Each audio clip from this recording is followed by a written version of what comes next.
Social world کے معزز دوستوں، وہ دریائے نیل جس کا پانی ٹھاٹھیں مارتا تھا اور مصر کے کھیتوں کو سیراب کرتا تھا، وہ دریا خشک ہو چکا تھا۔ مصر کے لوگ یہ دیکھ کر پریشان ہو گئے۔ ایسا پہلی بار نہیں ہوا تھا، ہر سال دریائے نیل خشک ہو جاتا۔ مصر کے لوگوں کا کہنا تھا دریائے نیل ہر سال انسانی قربانی مانگتا ہے۔ جب وہ یہ قربانی دے دیتے ہیں تو دریائے نیل پھر سے ٹھاٹھیں مارنے لگتا اور لوگ خوش ہو جاتے ہیں۔ ان کی کھیتیاں پھر سے لہلہانے لگتیں۔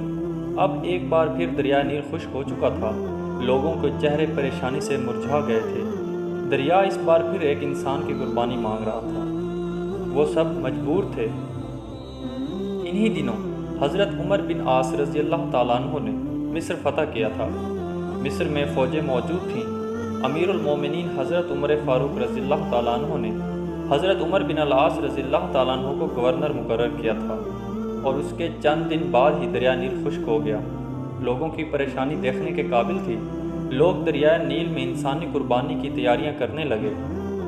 اب لوگ خوش تھے کہ دریا انسان کی قربانی کے بعد پھر بہنا شروع کر دے گا اور خوشحالی ہی خوشحالی ہوگی۔ آخر وہ دن بھی آ گیا جس دن ایک انسان کی قربانی دریائے نیل کو بھینٹ چڑھا جانا تھا۔ لوگ صبح ہی صبح تیار ہو کر باہر نکل آئے جیسے عید کا سماں ہو۔ ہر شخص کے چہرے خوشی سے جھلک رہے تھے۔ حضرت عمر بن عاص رضی اللہ تعالیٰ عنہ دریائے نیل کے خشک ہونے کی وجہ سے ایک سخت پریشان تھے۔ جب انہوں نے سنا کہ یہ لوگ دریائے نیل کی بھینٹ چڑھانے کے لیے ایک انسان کو قربان کرنے لگے ہیں تو وہ تڑپ اٹھے کہ یہ تو سراسر ظلم ہے۔ دریا کے لیے ایک انسان کو قتل کر دینا کہاں کی عقل مندی ہے۔ حضرت عمر بن عاص رضی اللہ تعالیٰ عنہ اپنے چند آدمیوں کے ساتھ دریائے نیل کی طرف چل پڑے۔ وہ اس قربانی کو ہر حال میں رکوانا چاہتے تھے۔ جب وہ دریائے نیل کے پاس پہنچے تو انہوں نے وہاں عجیب سماں دیکھا۔ لوگ زرق بھر کے کپڑے پہنے وہاں موجود تھے۔ ہر شخص کے چہرے پر خوشی تھی۔ جب ان لوگوں نے گورنر کو دیکھا تو حیران رہ گئے اور سوچنے لگے شاید گورنر بھی اس قربانی کو دیکھنے کے لیے آئے ہیں۔ لوگ ایک 15 سالہ لڑکی کو وہاں لے آئے۔ اس لڑکی نے زرق بھر لباس پہنا ہوا تھا۔ وہ زیورات سے لدی بندھی تھی۔ لڑکی خوف سے کانپ رہی تھی۔ اس کا چہرہ ہلدی کی طرح زرد ہو رہا تھا۔ لڑکی لڑکھڑاتے قدموں سے آگے بڑھ رہی تھی۔ وہ لرزتی کانپتی ہوئی لوگوں کے ہمراہ دریا کے کنارے پر پہنچ کر رک گئی۔ اس نے مڑ کر اپنے باپ کو دیکھا۔ باپ کی آنکھوں میں آنسو تھے۔ وہ مجبور تھا۔ لوگ اس کی بیٹی کو گھسیٹ کر موت کے منہ میں دھکیل رہے تھے۔ وہ کچھ نہیں کر سکتا تھا۔ اپنی بوڑھی آنکھوں سے بیٹی کو موت کے منہ میں جاتا دیکھ رہے تھے۔ لڑکی کی ماں تو غم سے نڈھال ہو جا رہی تھی۔ لڑکی ہاتھ چھڑا کر اپنے باپ کی طرف دوڑی۔ لوگ اس کے پیچھے بھاگ کھڑے ہوئے اور لڑکی کو لے کر دریا کے کنارے پر لے آئے۔ لڑکی رو کر التجا کرتی، خدا کے لیے مجھے چھوڑ دو، میں مرنا نہیں چاہتی۔ لوگوں نے اسے مضبوطی سے پکڑ لیا۔ حضرت عمر بن عاص رضی اللہ تعالیٰ عنہ کے صبر کا پیمانہ لبریز ہو چکا تھا اور لڑکی کو لوگوں کی قید سے چھڑاتے ہوئے بولے، یہ سب کیا ہے؟ تم اس لڑکی کو کیوں ہلاک کرنا چاہتے ہو؟ لوگ گورنر کی بات سن کر پریشان ہو گئے۔ لڑکی بھاگ کر اپنے باپ کے پاس چلی گئی۔ لڑکی کی ماں نے آگے بڑھ کر اسے اپنے ساتھ لپیٹ لیا۔ لڑکی سسکیاں لے کر رو رہی تھی اور ماں چپ کرانے کی کوشش کرتے ہوئے خود بھی رو رہی تھی۔ لوگوں نے کہا، اے امیر، دریائے نیل خشک ہو چکا ہے۔ وہ ہر سال ایک انسان کی قربانی مانگتا ہے۔ یہ سن کر حضرت عمر بن عاص رضی اللہ تعالیٰ عنہ نے ناگواری سے لوگوں کی طرف دیکھا اور پوچھا، کیا ہر سال یہ دریا اسی طرح خشک ہو جاتا ہے؟ لوگوں نے جواب دیا، ہاں، ہر سال دریائے نیل اسی طرح خشک ہو جاتا ہے، اور یہ دریا جب خشک ہوتا ہے تو ہم ایک انسانی جان کی قربانی دیتے ہیں۔ اس کے ساتھ ہی دریا کا پانی بڑھنا شروع ہو جاتا ہے اور دیکھتے ہی دیکھتے دریا میں طغیانی آ جاتی ہے۔ حضرت عمر بن عاص رضی اللہ تعالیٰ عنہ نے کہا، یہ تو ظلم ہے۔ لوگوں نے کہا، اے امیر، ہم ہر سال چاند کی 11 تاریخ کو ایک نوجوان لڑکی کا انتخاب کر کے اس کے والدین کو رضامندی سے اس لڑکی کو زیورات اور خوبصورت لباس پہنا کر دریائے نیل کی بھینٹ چڑھا دیتے ہیں۔ پھر دریا کا پانی بڑھنا شروع ہو جاتا ہے۔ یہ سن کر حضرت عمر بن عاص رضی اللہ تعالیٰ عنہ نے کہا، اسلام ان باتوں کو پسند نہیں کرتا۔ تم ہر سال ایک انسان کو قتل کر دیتے ہو، دریا کی بھینٹ چڑھا دیتے ہو، یہ تو سراسر ظلم ہے۔ اسلام ان فضول باتوں کو مٹانے کے لیے آیا ہے، آئندہ تم ایسا نہیں کرو گے۔ ناظرین، یہ سن کر لوگ بولے، دریا تو پھر خشک ہو جائے گا، ہماری کھیتیاں برباد ہو جائیں گی، ہم بھوک سے مر جائیں گے، ہمارے جانور ہلاک ہو جائیں گے۔ اس پر حضرت عمر بن عاص رضی اللہ تعالیٰ عنہ نے کہا تم پریشان نہ ہو، ایسا کچھ نہیں ہوگا۔ حضرت عمر بن عاص رضی اللہ تعالیٰ عنہ نے انہیں یہ رسم ادا کرنے کی اجازت نہ دی۔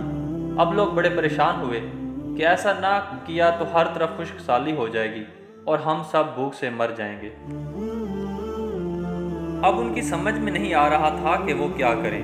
ان میں اتنی جرأت نہیں تھی کہ وہ گورنر کے حکم کی عدولی کر سکے۔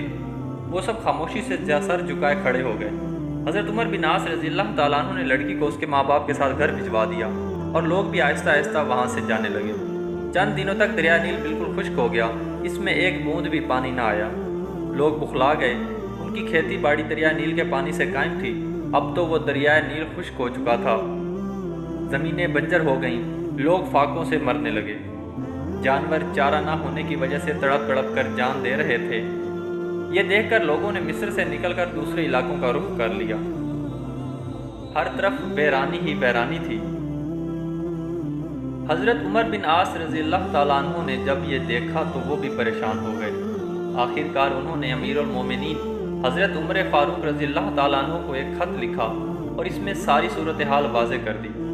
امیر المومنین حضرت عمر فاروق رضی اللہ تعالیٰ عنہ نے جب یہ خط پڑھا تو آپ نے حضرت عمر بن عاص رضی اللہ تعالیٰ عنہ کے جواب میں لکھا، تم نے مصریوں کو بہت اچھا جواب دیا۔ اسلام ایسی باتوں کی اجازت نہیں دیتا، وہ ایسی فضول باتوں کو مٹانے کے لیے آیا ہے۔ میں اس خط کے ساتھ ایک رکا بھیج رہا ہوں، تم یہ دریائے نیل میں ڈال دینا۔ حضرت عمر بن عاص رضی اللہ تعالیٰ عنہ کے پاس امیر المومنین حضرت عمر فاروق رضی اللہ تعالیٰ عنہ کا خط پہنچا تو انہوں نے خط کے بعد وہ رکا بھی پڑھ لیا جو دریائے نیل میں ڈالنے کے لیے تھا۔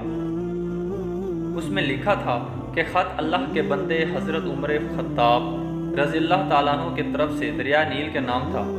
اے دریا، اگر تو اللہ کے حکم سے بہتا تھا اور ہم بھی اللہ ہی سے تیرا جاری ہونا مانگتے ہیں، اور تو اللہ کے حکم سے جاری ہو جا، اور اگر تو خود اپنی مرضی سے بہتا ہے اور اپنی ہی مرضی سے رک جاتا ہے تو پھر تیری کوئی پرواہ نہیں اور ضرورت نہیں۔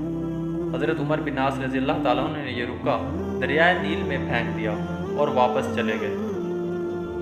جب صبح مصر کے لوگ بیدار ہوئے تو یہ دیکھ کر حیران رہ گئے کہ اللہ نے دریا نیل کو اسی طرح جاری کر دیا، بلکہ اب تو دریا میں پانی پہلے سے زیادہ چڑھ گیا تھا اور دریا میں طغیانی آئی ہوئی تھی۔ لوگ یہ دیکھ کر خوشی سے چلا اٹھے، دریا جاری ہو گیا۔ اس دن سے اب تک دریا نیل اسی طرح جاری و ساری ہے، ایک لمحے کے لیے بھی اس کا پانی خشک نہیں ہوا۔ ناظرین، زینت کے خزانوں کو الماس کہتے ہیں، لگے تڑ پانی کی تو اسے پیاس کہتے ہیں۔ یوں تو سب کی پیاس بجھاتا ہے دریا، جو دریا کی پیاس بجھائے اسے عمر خطاب کہتے ہیں۔ سبحان اللہ۔ ناظرین، اگر ویڈیو اچھی لگی ہو تو لائک ضرور کیجیے گا اور شیئر بھی کیجیے گا، اور اگر آپ ہمارے چینل پر نئے ہیں اور ابھی تک آپ نے ہمارے چینل کو سبسکرائب نہیں کیا تو جلدی سے ہمارے چینل کو سبسکرائب کر دیں۔ اللہ تعالی ہم سب کا حامی و ناصر ہو، آمین۔